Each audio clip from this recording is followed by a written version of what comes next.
Good morning, ladies and gentlemen, colleagues, commissioners, and happy to see you. And if you will allow me a belated Happy New Year, because we weren't here in January.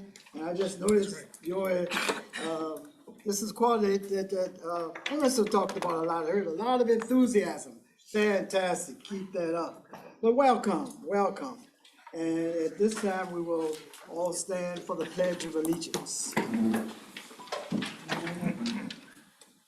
I pledge allegiance to the flag of the United States of America and to the republic for which it stands, one nation, under God, indivisible, with liberty and justice for all.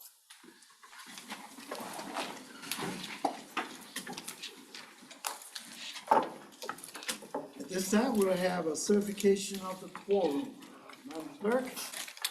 Thank you. Town of Ashland, Mr. Hodges, Here. Mr. McGraw. Charles City County, Mr. Cota. Here. Chesterfield County, Mr. Carroll. Here. Ms. Haley. Goochland County, Mr. Spoonhour. Here. Hanover County, Mr. Peterson. Here. Mr. Davis. Henrico County, Chair Thornton. Here. Ms. O'Bannon. New Kent County, Ms. Page. Present. Powhatan County, Mr. Byerly. Here. City of Richmond, Mayor Stoney. Dr. Newbill. Here. Thank you, Dr. Newbill. House of Delegates, Delegate McQuinn. Senate, Senator McClellan. Commonwealth Transportation Board, Mr. Brown. DRPT, Ms. Mitchell. Here. Mr. Brohl. Vdot, Mr. Bridge. Mr. Mann. Here. Virginia Port Authority, Mr. Edwards. Ms. Vick. Ms. Nelson. Here. Thank you. GRTC, Ms. Tim. Here. Ms. Adams. RMTA, Ms. Dean. Here. Thank you. Mr. Chair, that concludes the roll call, and we do have a quorum. Thank you, Madam Clerk. We have a quorum. Also, let me acknowledge and welcome the persons who are with us virtually also for the year 2022. All right. Okay, next piece of business is another welcome. And this welcome will be a little different in that it'll take place in Boeing, but commissioners, let me say this to you. I think you need to applaud yourselves, except for one person, to my understanding. Most of you have been with this august organization since its inception. And that's a signal honor for you who will represent your locality. That is a great thing. I want to thank you for your participation, because 8:30 is not the most harmonious time to meet, maybe. It depends on how you feel about meeting. I'm an early morning person, no problem. But thank you for having been a commissioner. Thank you for what you've done the first year. And as you know now, we're in our second year. And this also goes for all of the persons who are part of CVTA. I genuinely thank you. And this morning, we want to welcome a new member to be a commissioner on this board. And he informed me this morning that we had met. And so I was happy to see him again. And this is the chairman of Powhatan, Mr. Mike Byerly. Mr. Byerly, stand up so people can see you, and welcome. Thank you, Chairman. Thank you very much. Good. All right. Okay, now we get into consideration of amendments to the agenda. Are there any? The chair will entertain the board's vote on that. Motion approved. Motion has been made, properly second, that there are no amendments to the agenda. Any questions for anyone? All in favor, vote aye. Aye. Opposed? Okay, the ayes have it. Now let's go to approval of the December 30th, 2021 CVTA meeting minutes. They're on page 4. Commissioners on page 4 of that. Okay, Move for approval. Second. motion has been made and properly second. Are there any questions? All those in favor, as we will take a vote, vote aye. Aye. Any opposed? Abstain, Mr. Chairman. And there is one abstention I was there. because the new commissioner was not here. Thank you so very much. And Yes, let the sir. minutes reflect that. Thank you. Actually, this little portion of the agenda is a part that when I came on, I guess it's been about some years ago. Did I miss something, Madam Clerk? No, no. Okay, and that was, I was always been concerned about, we are here, but what about people in the public? How can we get them to know what it is that we are doing for them? And we are continually working on that. So we did not always have this as a part of our agenda. So this is a open public comment, period. So if there are any persons who would like to address this August board, we ask you to give your full name, also where you reside, and if any persons are here, your name, where you reside, and what you would like to discuss with us in a brief format. Mr.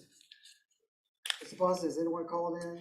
We do have a number of people that are attending the meeting virtually, and we would ask that if anyone who is virtual that might have a question, use the Q&A function that's at the bottom of the Zoom screen to submit your questions, and we can address those as we receive them. We also have a number of folks in the room behind you, Mr. Chair, if there's anyone in person that wishes to share comments. I see one comment in chat, I'm not sure what it is. I believe that is an old comment. Okay. Thank you for answering. Okay, so there being no persons, then we would close that period. And I want to say this about this, there are members of the public. We are putting something in place right now to make sure that each of us in this room represents you. So we also want you to know what it is that we do. And so this thing of public comments is very important, so please, I was getting ready to repeat an old record years ago, but I won't go that far. But anyway, but please take advantage of that. Okay, the chairman's report. Usually the chairman does not have that much to say because we want to make sure that we get to our business, but this morning we do.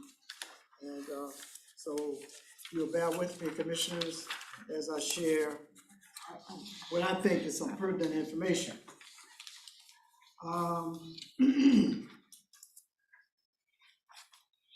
First, I think it would be helpful for us to kind of review some of the work that various committees have done and groups to put forth this effort. And we're really talking about the staffing update. In July of 2021, at my request, we formed an ad hoc personnel committee. That committee was chaired by Mr. Spoonhour, and it included Mr. Kevin Curl, Mr. Canova Peterson, and Ms. Patricia Page. This committee worked with the HR Roundtable to review staffing options, provide recommendations on compensation based on a salary review, and to develop a preliminary schedule for conducting a search for candidates. The HR team consists of the HR directors from the following localities: Chesterfield County, Hanover County, Henrico County, the city of Richmond, and the town of Ashland. And this group has done a commendable job in assisting us in that effort. At our CVTA meeting in October, the authority members discussed staffing options, and I requested members to provide any additional thoughts and feedback on this following that particular meeting. Also, at the November Finance Committee meeting, Ms. Heater provided an update on the HR roundtable's effort, and there was discussion by the committee members on next steps.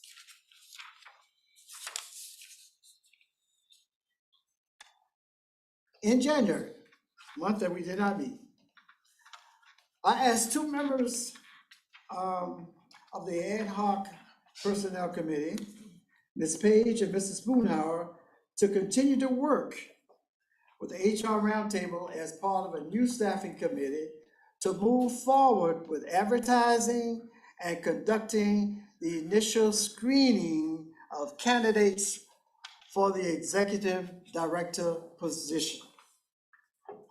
On February 7th, I hosted a lunch with the members of the HR Roundtable along with Ms. Page to discuss this process and next steps. I have asked Ms. Yvette George, Henrico County HR Director with the lead role, as part of the HR Roundtable on this particular effort. She's well qualified to lead this task as she previously was the Human Resources Manager at Vdot and was responsible for overseeing the hiring of much of the recent Vdot management team. This group also met with Mrs. Martha Heater on February 18th to further discuss the proposed process and schedule. I would like to bring the draft schedule and recommendations for these next steps forward to you today for your consideration and action. Included, beginning on page 15 of your agenda packet, I think you have a job description. Job description of the executive director position. And all beginning on page 17 is a draft recruitment announcement created by the HR Roundtable. This group is ready to advertise this position beginning next Tuesday, March the 1st, to begin the recruitment process. But CVTA, we don't do anything until each of you is advised of what we're doing. So that process hasn't formally started, but I'm sharing this with you because the chair would like to see us follow that suit and do some action on this. This advertisement can be posted for a minimum of 30 days up to 45 days. I would like for the authority members to provide input on the design period they think will be appropriate to advertise the position. The process with the HR group, it will work with, they will pre-screen the applicants. Now, you notice that I mentioned Mr. Spoonhour and Ms. Page name. They'll be working from time to time as a liaison group representing you with HR Roundtable. And they will maybe from time to time bring back to us reports. So there's continuity, there's stability in our approach. And the chair really wants to make sure that this whole process is pristine, fair as possible. And so we are asking for cooperation. I know we'll get that from all commissioners, that when the process does start, that let the process take place on its own.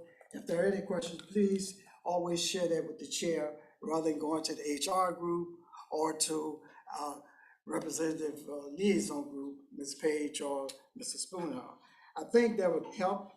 And 2 weeks after the closing date, The HRT will meet to finalize, if you agree to this, pre-screening and provide all the applicants to the Personnel Committee for further screening and selection of the top recommended candidates. And so I'm gonna stop here, but what I really am asking you, fellow commissioners, that the chair would like to see us start putting this in place by the suggested date that we discussed, March the 1st. And one of the obligations of the chair too is to make sure, as we are forming this august organization, that we look at the time involved, the time management involved, and also when new members come in and new administration and new chairs.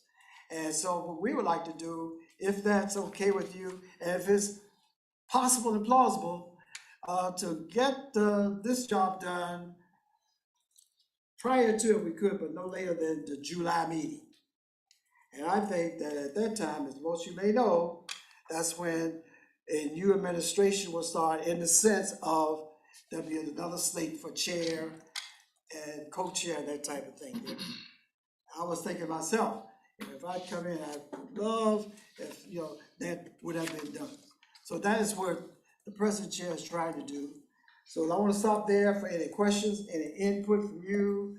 Particularly, I'm concerned about things like the time, 30 days, 45 days, or if you have any suggestions at all. But the most important thing we want is to share this information with you and any input that you might want to share.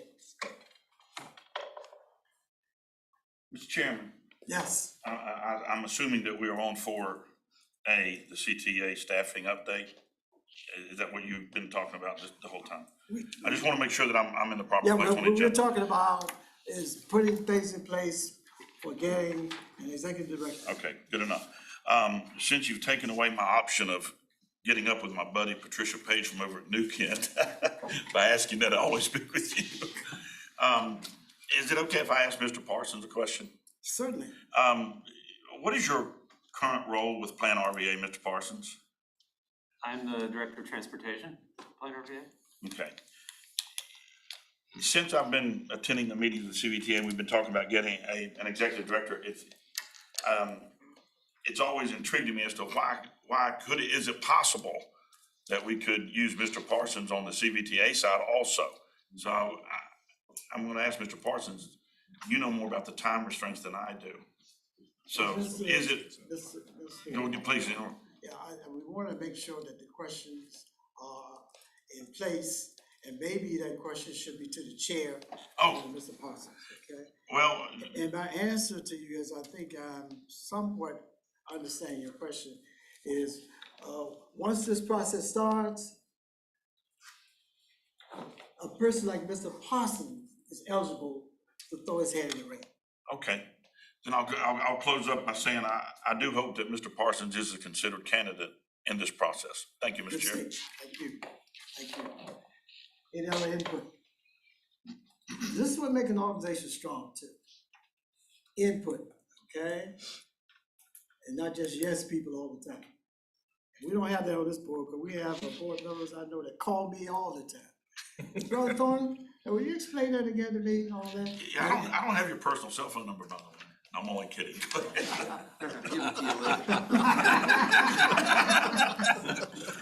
Mr. Chair. Hey, mine is published on the Charles City website, so.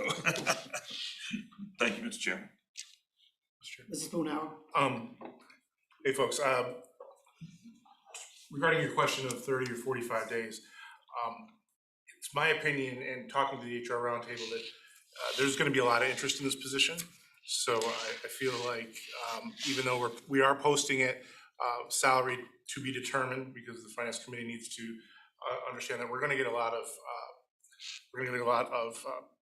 folks looking at this. And we can open it for 30 days and post it that it's a total of 30 days, but there's no reason that if we got 3 weeks into this, that we could not extend it another 15 days.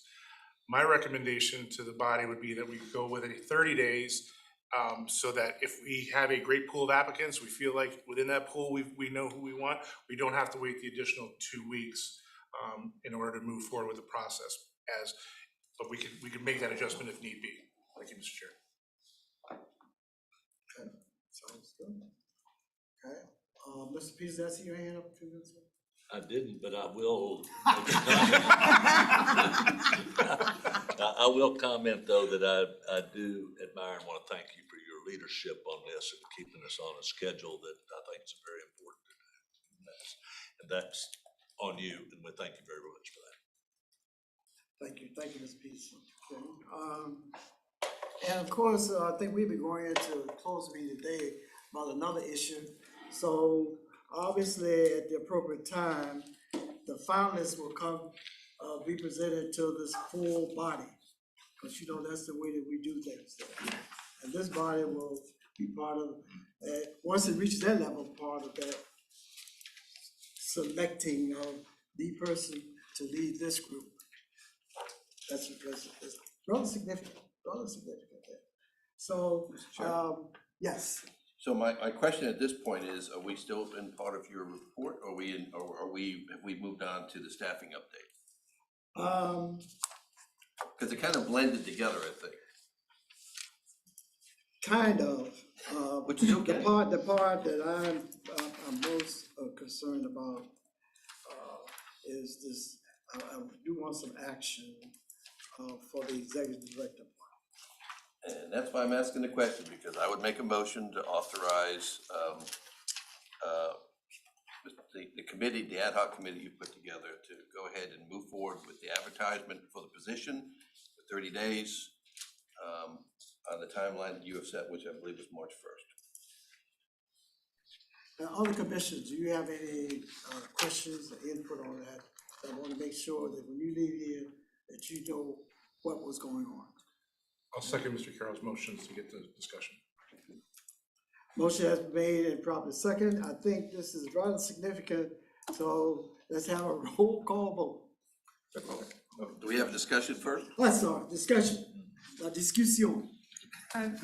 Mr. Chair, if I can just add one more thing briefly, is that we indeed will be coming back on a regular basis to this body, and also reaching out to finance, because of course with this position we have to get finance involved with our budget and any other kind of update as to what we're doing. So it will be absolutely transparent, and all details will be shared with this committee.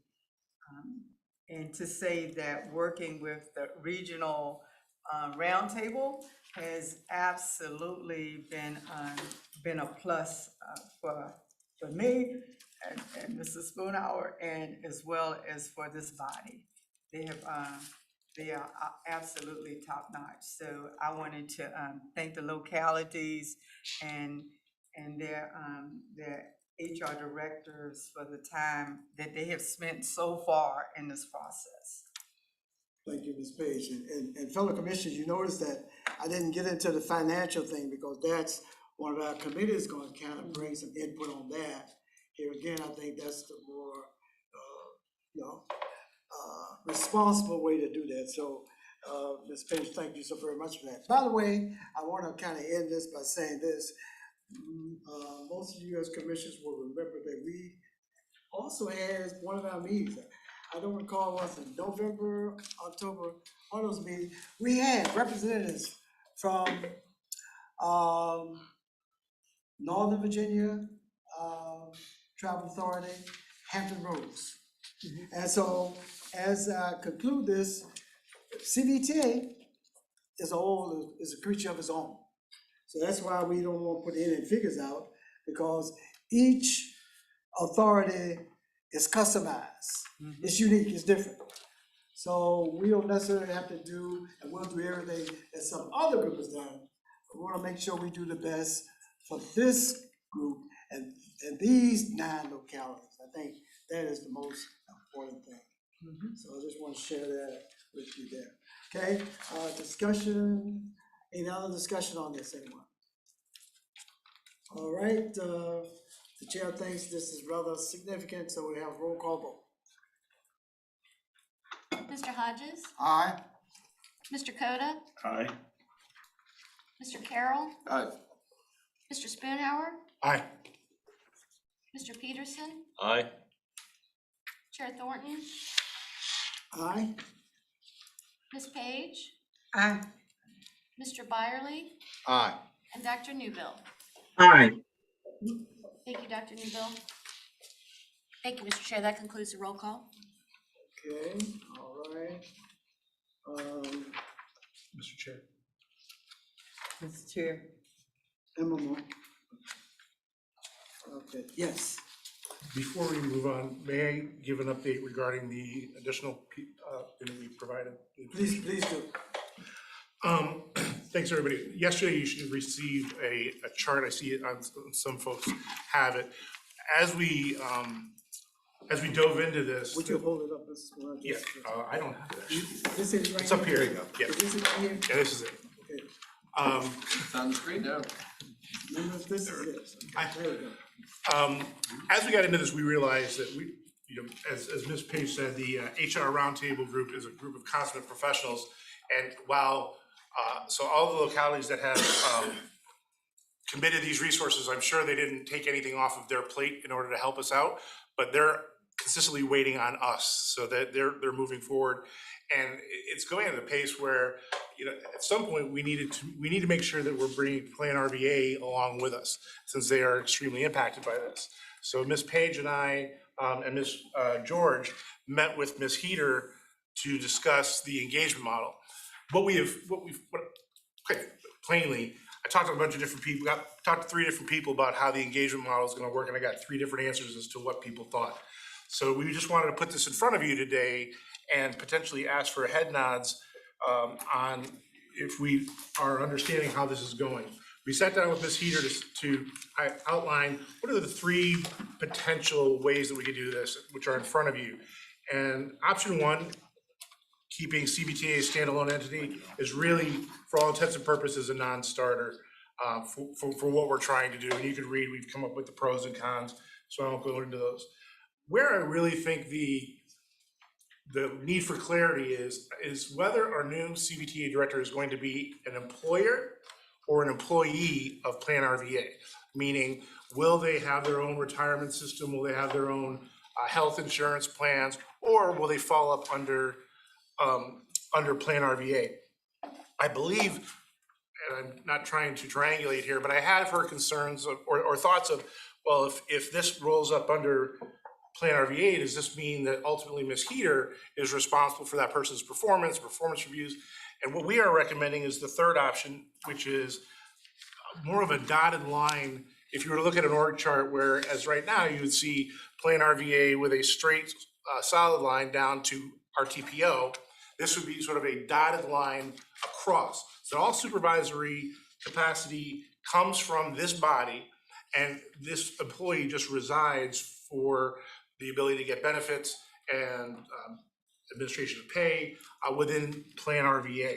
So while they are an employee officially, all direction comes from, so it's, the reminder would be that that helps us, but that also means that if something goes wrong with our executive director, we can't look to Ms. Heater to fix it unless we pay her organization to fix it.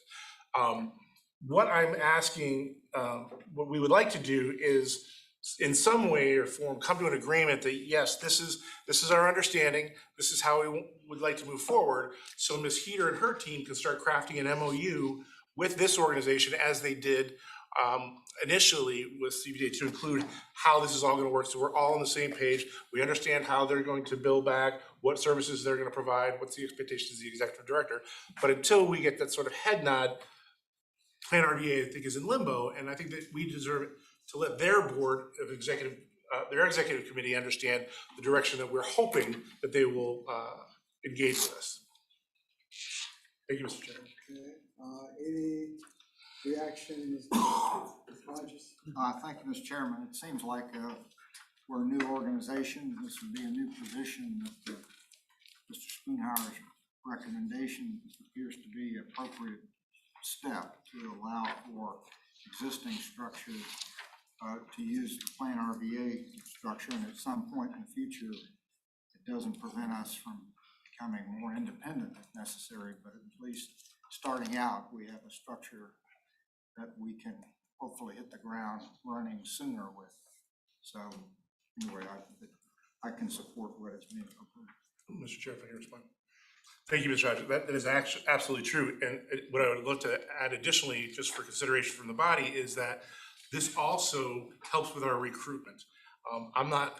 I'm kind of a risk taker, so I might take a job where I don't understand what the organizational structure is going to look like, or who's going to be my boss, or all of those, where my health benefits are going to come from, but I'm not sure everybody is in that same position. So knowing this, I think is going to help the HR roundtable make sure that we get the best candidate, knowing that they're coming into a solid foundation and will be able to build it out as they see fit. So thank you, Mr. Hodges, for that. Mr. Chair. I mean, another benefit also from the recruitment side is the fact that, you know, there are current employees in different parts of the government all across the Commonwealth that are currently vested in VRS. And they may have different levels and years of service vested in VRS, and they may be hesitant to come work for the organization if they would not have the ability to transfer their VRS time here. And falling under Plan RVA would allow them to do that, because Plan RVA actually is part of the Virginia retirement system. It also gives us an opportunity to share office space, which is more economical for the CVTA as opposed to having to try and go out and do something different. And it actually is better with instantaneous communication, because our employee will be actually in the same building with Plan RVA, who is working for us, but also works with the TPO as well. So the communication piece should be seamless, and it really saves the organization, I think, money in the long term. And as Mr. Hodges said, if for some reason later we need to add additional staff could be brought under the same umbrella for that matter. But as Mr. Spoonhour said, their direct report would be to the CVTA body, as we have in other organizations. Thank you, Mr. Chair. Ms. Heater, I hope that, and I know that you coach a listener. So what you also heard at another level, this is something that, just in my opinion, we don't enough, but you also heard a little flower moment. Actually, when Mr. Spoonhour began his statement there, it was talking about the significance and importance of Plan RVA, because your group and your staff people have been in place and have impacted us positively. So that's a good thing. So there were metaphorical flowers and some of those statements, that we heard. Please share that with the staff members who are not in this proceeding. That's very important. So thank you for mentioning that, because sometimes I'm from the old school. We don't take things for granted. We have to say thank you at the present time. Okay. Mr. Chair, Now, another question? I'm sorry. Statement? No, I was gonna Okay. entertain a motion. In your motion, Mr. Vice Chair, would you stipulate the time? I think it was suggested about the time period, and then would that be efficacious? I think I did stipulate the time. Did you? Yes. Okay. Okay, okay. I think it's page. So, Mr. Chair, I have a motion as far as their model proposal. What Mr. Spoonhour just presented, and my motion is that that for the model proposal, that we will use option number 3 with the party, the CVTA employees being third party and supervision coming from the CVTA. Now, is that something that you want, the Vice Chair's his proposal, or this is a different one? This is a completely different. This We motion. actually already voted on the other thing. This is, and I would offer a friendly amendment Okay. to your Okay. motion, which I think is very appropriate. And that is that to authorize the CVTA to enter into an MOU agreement with Plan RVA to provide for us to operate under this third model. With the addition to my motion coming from Vice Chair Carroll. So my motion, sir, is to use the model option 3, and that's with the CVTA employees being a third party. Their supervision will be coming from this body, and also, Mr. Chair, that we would authorize Plan RVA to draft a MOU between, Plan RVA and the CVTA. Seconded. Motion is made and probably second. Questions? Okay, I think this is significant too. Mr. Attorney, I think it'd be good to carry the roll call. Yes. Roll call vote, Madam Clerk. Mr. Hodges, Aye. Mr. Coda, Aye. Mr. Carroll, Aye. Mr. Spoonhour, Aye. Mr. Peterson, Aye. Chair Thornton, Aye. Ms. Page, Aye. Mr. Byerly, Aye. Dr. Newville. Aye. Thank you. That concludes the roll call for that item, Mr. Chair.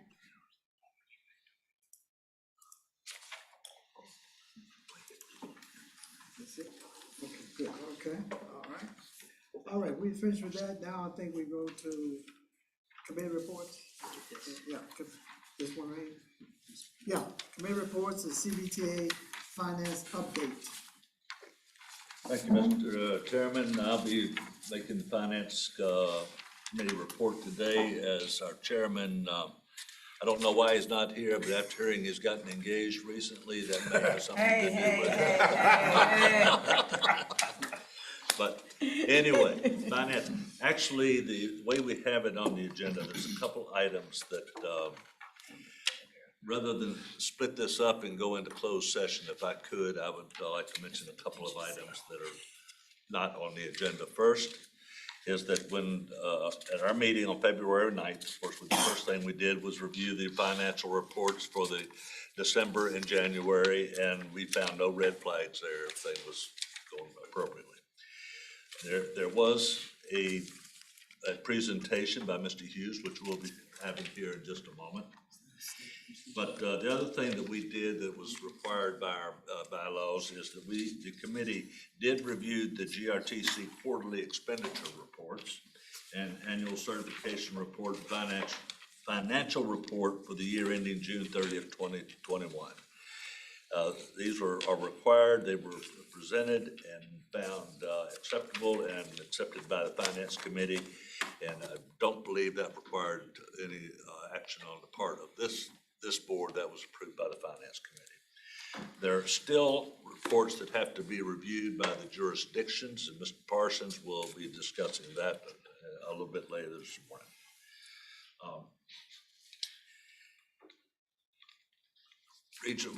But with that, I think we'll stop right there and go on into the item A of Mr. Hughes' Financial Director's Report, because this was a biggest part of our meeting today. So, Mr. Hughes.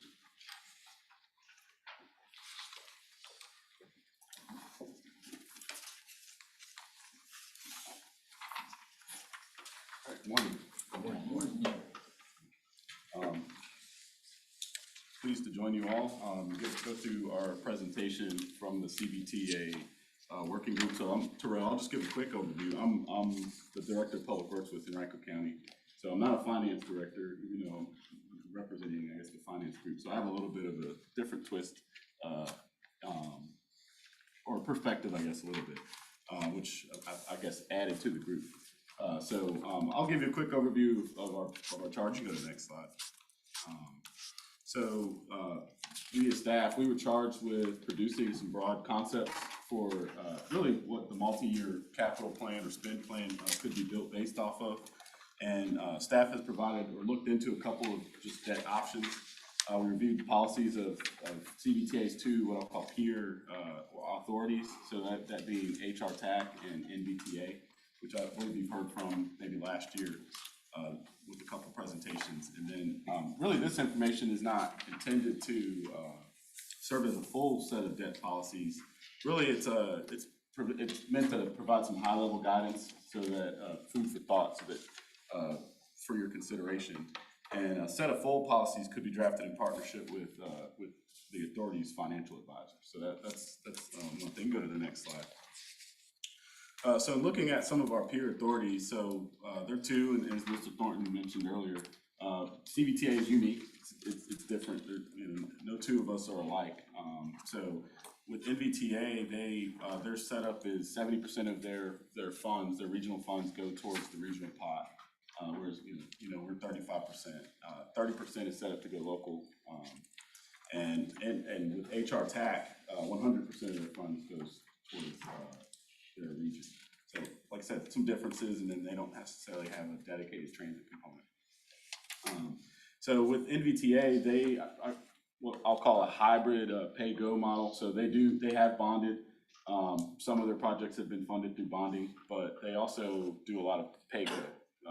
I'd say primarily pay-go, but when you look at their portfolio of projects being, I think 106 projects funded, I think about 9 have been bonded, so they're largely pay-go.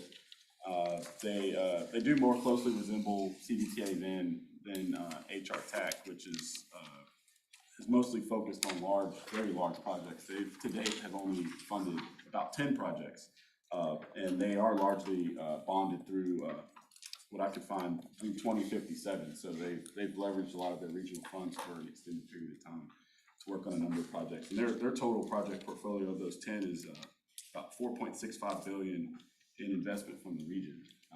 And they have leveraged some outside funding. Both authorities have actually leveraged some outside funding. So they've used their regional funds to leverage like state funds, smart scale funds, and has made some of their projects very competitive. We also looked at pay-go, which is kind of funding projects as the funding is available versus bonding, and looked at a couple of the pros and cons. So some of the pros of pay-go, it provides greater flexibility in the future. As I mentioned, funding can be leveraged out a lot further with bonding, and a spend plan really can be set up to match project timelines with the finances. So this is what I mean by that is you set up where when money is needed for the project or expenditures like for construction or to purchase right of way are needed, that's when that money is actually allocated, as opposed to authorizing a lot of money up front. So you're able to match your funding with the time when it's needed. And then some of the cons are projects may need to be staggered out because of that. All of the money is not available now, so everyone can't hit the same phases at the same time. So you do have to, a little bit of orchestration has to happen to make sure that they're staggered out. In terms of bonding, some of the pros are it can provide funding for large projects, and if there are multiple projects that have that need to hit construction at the same timeline, bonding can be there's a pro to that because you can get a large sum of money all at one time, so multiple projects can go to construction at one time. Like I said, one of the cons really is revenue could be tied up for years, so it can reduce some of your future flexibility going forward. So you can go to the next slide. So before I continue, this slide is not intended for me to walk you through this at all. It's just really illustration. This comes from Vdot. It's the project development process. And I just wanted to note this. This is something that we want you to be aware of, as you may be aware. But just especially as projects get bigger, this even applies to smaller projects. There's a lot of different phases that have to happen prior to hitting that point where you actually go to construction and get built.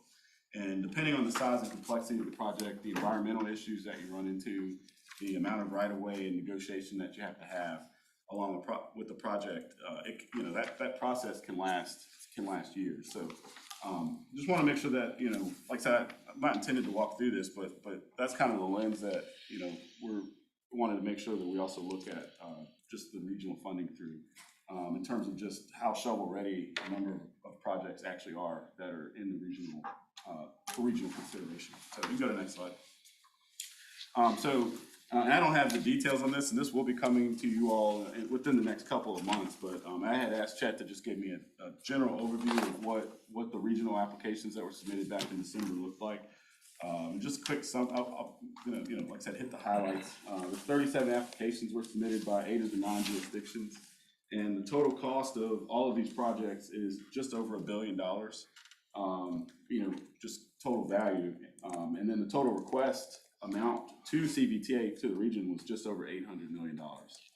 So I don't want to harp too much on these numbers because these numbers will change. There's a third-party review on some of the estimates, the estimated amount. So like I said, some of these requests will be adjusted based on where those cost estimates come in. So that's why I said I'm just speaking in generalities here. And the TAC will provide a little bit more of an update on this later in the agenda. But the average request was roughly just over 20, almost just under $22 million. That was the average request. And then, because I'm a numbers guy, I wanted to look at the median request, which when you have huge, large projects, because it looks like we had one project a lot larger than the rest. We wanted to look at what that median request was, which was roughly $7 million. So that's the typical size of the request. So it skews to be what I'll say is on the smaller end as opposed to the bigger end. The highest request was just under $400 million, and the lowest request was $250,000. You go to the next slide.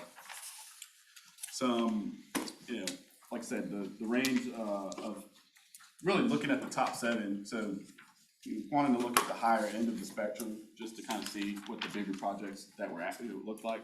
And the top 7 projects range from $23 million to $397. And I noted that one, or $398, that was an outlier, just under $400 million. Most of the projects skewed more towards that $23 million number, as noted with the median price. And just, 3 of the projects were set for Vdot administration, 4 were local, 6 were highway or roadway improvement projects, 1 was a bridge improvement project, and then 6 out of the 7 have really supporting planning study. But kind of going back to that, that really complicated diagram that I showed, in terms of just shovel readiness, 1 project started preliminary engineering, which is kind of the early phase of development and design in 2018. 4 of those top 7 are set to start PE or preliminary engineering this year. Some, during very early phases, and then 2 of those projects weren't set to start their preliminary engineering until 2025. So kind of indicates the shovel readiness of some of the larger requests. And 3 out of the 7 have other committed funding. So if you go to the next slide, another thing I wanted to just kind of put into context, so just even outside of CVTA, we have CVTA local funding, there's the CVTA regional funding, but there are other funding opportunities. As I mentioned with HR TAC and NBTA, those authorities, the funding from those authorities has been used to leverage outside funding to come into the region. So I wanted to mention some of those other opportunities. And the regional revenues from some of the applications, a lot of them are intended to leverage, I'll say that. They could be leveraged with Smart Scale and some of the pending federal funds. So, we're in I guess there's a fortunate timeline because there has been an influx of money coming into the state and at the federal level for infrastructure. So, per the CTB meeting back in January, there was an update on some of the additional funds that are available. And these programs, probably apply to some of the, I will say likely apply to some of the projects that were submitted for regional. But you're looking at $750 million increase in Smart Scale funding, which is a state grant competitive program that funds a lot of infrastructure improvements. The State of Good Repair program saw an influx of $660 million, which is applicable for things like bridge repairs. This is increased funding. The interstate, there's another $540 million that the state has for interstate funding. Then there's Rstp and Cmax. So these are funds that are administered largely here through like Plan RVA, for a number of improvements. That's $137 million and $37 million uplift. So, and I will note that these aren't necessarily dedicated towards just the Richmond region. These are more statewide. So these are things that could be competitively applied for. But there will be an increase in funding coming to the Richmond region. And there are also numerous federal programs targeted at a number of things. So like I know for a lot of these programs are still being set up. They're the federal raise grant, for example, that's an existing program that actually has a call for applications in April, which will fund projects up to $25 million. So that's a competitive program. But there are other programs like, that can help with bridges, transit projects, a number of things. And we're still I'm still sort of sorting through. I think they're still developing the criteria and the timelines on when those programs need to be applied for. So you go to the next slide. Then kind of moving on, we also ran, I'll call it a scenario, just sort of looking at what could be yielded from a bond based on the amounts. So, if you want to run additional scenarios, you can do the math. This is just, a 10%, an example of bonding potential shown at 10%. which shows that, in this, the bond amount, that's if you bond that year. So like if you bond in 2022, that's a $90 million amount. You still have 57 million annually for PAYGO, and then the PAYGO amounts move forward. So if you wait to bond in 2027, there's an amount set there. So that's what this is intended to show. And a number of assumptions, but as you see, like I said, I think one of the things I would also note, I guess just observation on my end, if you look at the PAYGO amounts and you kind of cross-reference that against the median and the average project price, it does look like there may be opportunities for PAYGO to work with the project sizes that we have. So you can go to the next slide. So that's why this is my last slide, getting into the recommendations, but CVTA could benefit from a more flexible, largely PAYGO model. And that's largely based on the average project size and just the current timelines of the project for right now. A lot of projects aren't quite ready to go for the time being. And then a regional spend plan, we would recommend a regional spend plan be developed to optimize those funds so that you have engineering funding when you need engineering funding, right-of-way funding when you need right-of-way funding, utility relocation funding, so forth. And then the CVTA regional funding also can be leveraged to improve the competitiveness for outside funding applications. So as I mentioned, there are a lot of state opportunities that are currently available. Coming up here in March, Smart Scale is taking in its pre-applications. So that window closes in August. And then there are also other federal programs, like I said, that should be tracked. The most, I guess, near-term opportunity would be the RAISE grant, which is available annually, but there are other programs that, like I said, projects may qualify for. And the influx in federal funding, with that leveraging could bring more money into the region. And really with that, you go to the next slide, but I'm open to any questions. Any questions, Mr. Hughes, on his report? I do. Thank you, Mr. Hughes. You don't know me, but CVTA knows, so they probably know what I'm gonna say. No. Let's talk about, You wanna widen 288? yeah, let's talk about beautiful New Kent County and 29 miles of I-64. So New Kent will be applying for Smart Scale. But you keep saying the multiple new programs. And so, when would our localities know about the new improved multiple programs so that we could try to leverage money from that so that we could go into Smart Scale with a smaller ask? And then how does that ask affect either pay as we go or bonding through CVTA? Because, sir, I'm telling you, they can't stand another 20 years of me sitting here asking about widening I-64. So that's that question. No, that's all right, Mr. Chair. This page, I don't want to deflect too much of the question, but I mean, I think, the federal. I can give you my card. Yeah, I hear you. God, that was a good response. I would, my recommendation, especially with the larger projects, as we do with Henrico County, we coordinate with Mr. Mann and his staff at Vdot. I think we're still trying to see where a lot of these federal programs are coming.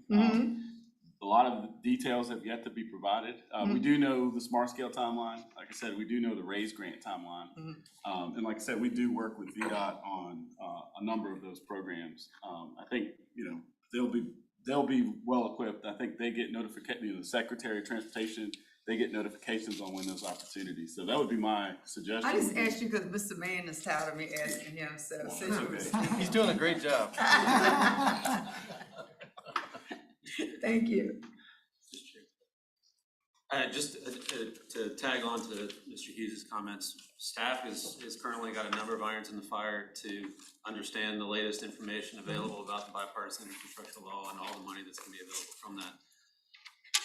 We know that there's essentially two different streams of money. One is state allocations, which we know what the total amounts are for Virginia, but we don't yet know how that's gonna be divided out among localities or regions. The other is the competitive grant side, and there are, I'll be generous, 100 different competitive grant opportunities that are in that new legislation. And we don't have any information yet on timelines for that. We are tracking it. We're expecting more information to come out probably over the summer and into next fall in terms of what's available and when, but it runs the gamut, and there should be multiple opportunities for all of us to leverage CVTA money as well as other resources to compete on a scale that. Because I know it warrants good sounds attention. selfish, but I'm really asking for everybody. I just want you to know, okay? Because we want to go to the beach. Other questions to Mr. Hughes? Just to, did you get the email from Senator Warner with the information? Absolutely. Okay, just making sure. Thank you. Making sure, because I can forward it to you. Other questions of Mr. Hughes? Thank you, Mr. Hughes, for your presentation. I too am not a finance guy, so I can feel you. I did have a question regarding the pay-as-you-go, the slide where you showed the amounts year over year. Can you explain to me, my understanding is we've committed funds towards the fall line for the next 6 years or so. How does that? 2 years. Oh, sorry, 3 years, okay, or 2 years. So do we really, was fall line included in those numbers? So will we actually have the 57 million and the 60 million for 22 and 23 available? Mr. Chair. Yeah, no, that's a good question. So this didn't necessarily take into account, pre-existing commitments. So this was really just looking at, based on our estimated revenues for FY22, what the potential options could be. So you would want to play this out a little bit further. So not that you've asked for my recommendation, but I think with the fall line, I think that would probably need to play a part of whatever, our recommendation on the spend plan is to, look at the project timelines where they're being developed and try to identify, okay, in FY23, this is how much we actually need to spend. And that could kind of play out with some of the other regional applications that have come in. So, I did work at Vdot, and we tend to look at things in like a 6-year cycle. So, you may need to, there may be opportunities with some of the fall line funding to optimize the spending to match when construction is actually going to happen. So that would, this was not intended to really factor fall line. It was really just to show us some scenario of just kind of what bonding could look like versus pay-go, and then it's 10%, so it's kind of easy math if you want to run additional scenarios. Okay. Thank you. Other questions? Well, Mr. Chairman, if there's no further questions, I'll continue with, and I want to thank Mr. Hughes. This was a great report he brought to us on Finance Committee. And what the ask here on this, basically the recommendation at this point was a 10% pledge that would be used. The committee also looked at the fact that this is something that may adjust in the future from the 10% based on going forward, but it was felt that we would be better off to wait until after we have our financial advisors in place before we started tinkering with it a little bit. And so the Finance Committee's recommendation was to follow Mr. Hughes' chart with a 10% pledge at this point going forward. And that is, I guess we are a policy committee, so that is a motion from the Finance Committee to accept Okay, that 10%. commissioners, you heard the action requested motion to approve the pledge policy not to exceed 10% of total annual projected regional revenues for debt services. And so I guess for this, also, we need to do the, When it comes on the committee. This committee. Yes, sir. Recommend a roll call. We have virtual members. Mr. Chair, just a comment since we're in the Comments, comment section. yes. I think it's important to remember that what the body authorized, and legal counsel can correct me if I'm wrong, is that the first 2 years of revenue that would be accrued through the CVTA would be apportioned for the fall line trail, as well as other funds, which I think was $113 million or something to that effect, that would be attributed back to, maybe that was a little high, but attributed back to, not 113 million, attributed back to the localities that were not part of the fall line. So that was the first 2 years. And then if you look on page 32 of the packet today, it does show adjusted revenue projections from Vdot based on what they predict the CVTA's financial positions could look like based on 2022 to 2028, what those projections could look like. And so what we would be looking at on the 10% would be moving forward in 2023, if I'm correct. And then, and I would also ask Mr. Peterson if that I'm not sure that I saw was part of this, or at least part of your motion, is to, you know, where are we gonna get to the point where we ask the question about what type of reserve funding we wanna put in place? And we're talking about the 10% bonding here, but again, I don't know if that's coming up next in your presentation or not, but that's something, other discussion you and I have had to talk about that. We have, and we'll continue with that. I guess we ought to get this motion Sure. out of the way first. Okay, motion has been made, and did we get a second? No, need a second? It's committee recommendation. Committee recommendation? Roll call. Let's have a roll call vote on this. Mr. Hodges? Aye. Mr. Cota? Aye. Mr. Carroll?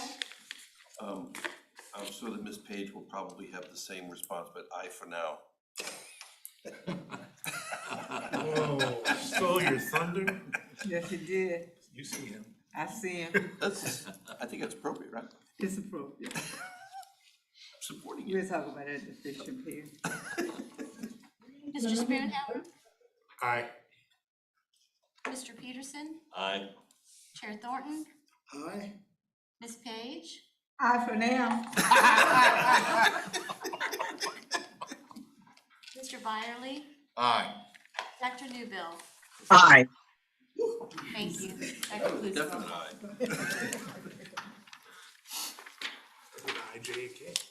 With that, Mr. Chairman, as Vice Chairman Carroll pointed out, we did discuss reserves, potential reserves that would need to be held by the CVTA for proper bonding, to make sure we have good bonding ratings and what have you.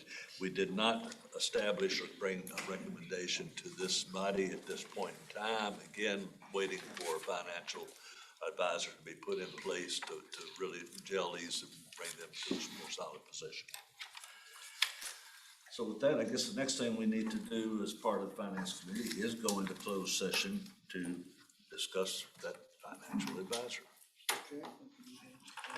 Mr. Chair, the requested action to convene into closed session, the motion to convene in a closed session pursuant to the Virginia Freedom of Information Act, section 2.2-3711A29, for the purpose of discussing a public contract involving the expenditure of public funds, including interviews of bidders or offerers and discussion of the terms or scope of such contract, where discussion in an open session would adversely affect the bargaining position or negotiating strategy of the public body, during which all recording of the meeting will cease. Okay, as we get ready for this part, we're gonna ask the persons to leave, except the persons who were. The vote. Need a motion So first? moved. So moved. Okay, Second. okay. You do the roll call? Roll call? Can we do this one? Closed session. Roll call. Mr. Hodges? Aye. Mr. Cota? Aye. Mr. Carroll? Aye. Mr. Spoonhour? Aye. Mr. Peterson? Aye. Chair Thornton? Aye. Ms. Page? Aye. Mr. Byerly? Aye. Dr. Newbill? Aye. Thank you. That concludes the roll call. Okay, we are going to our closed session. All persons except those who were part of the committee that helped put this together. All the persons will leave except those persons who helped put the information for the plan together. Dr. Newbill, Ms. Nelson, you should have a separate link for the closed session. And it should be full body and staff. Say again? Full body and staff, I can't hear you. full body and staff. Yes,